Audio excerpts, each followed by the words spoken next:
Let's eat everyone. So, ito yung Somalia. Yan. Then, ito yung latik. Yan. Dagdagan pa natin yan. Naubusin ko yung latik. Binili ko to sa Filipino store. Kahapon. Ngayon ko lang kakainin. Ito naman yung coffee ko.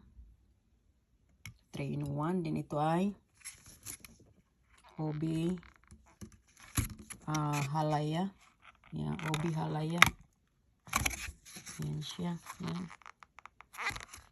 Siguro mga 3 kainan lang yan. Maliit. Yan. Ang sarap guys. Suman sa lihiya. Yan.